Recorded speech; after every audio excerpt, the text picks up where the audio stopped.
মানুষের দুইটা সুরত। কয়টা সুরত? দুইটা। একটা হচ্ছে বেঁচে থাকা অবস্থায়, আর একটা হচ্ছে মরে যাওয়ার পর। সুবহানাল্লাহ বলেন।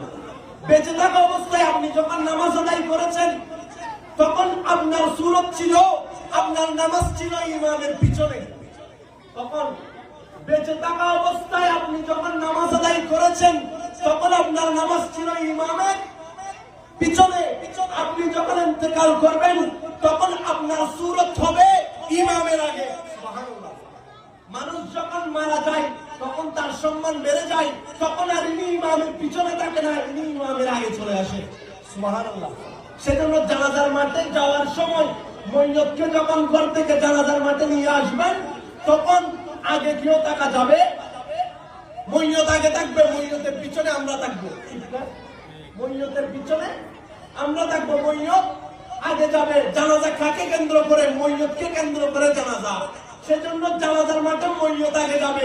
যদিও বা আপনার কোনো কাজে যেতে হয়, তাহলে ময়্যতের এক পাশ দিয়ে হেঁটে অনেক দূর দিয়ে অতিক্রম করে যেতে হবে। আমাদের সমাজে দেখা যায় ময়্যতকে যেমন ইচ্ছা তেমন করে নিয়ে যাবেন। কাটের আগে 100 জন, কাটের পিছনে বাদ বাকি মানুষ। এগুলো শরীয়তি পন্থা নয়।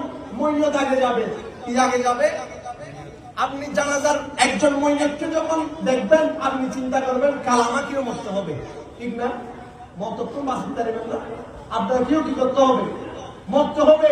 সেজন্য ময়্যতকে যখন দেখবেন, আপনি বলবেন আসুনি শুয়ে আছেন, কাল আমাকেও শুয়ে থাকতে হবে। সেজন্য আশিক বলছেন कि जिंदगी एक किराए का घर है, एक ना एक दिन बदलना पड़ेगा, कि मौत जब तुझको आवाज देगी, अरे मौत जब तुझको आवाज देगी, घर से बाहर निकलना पड़ेगा।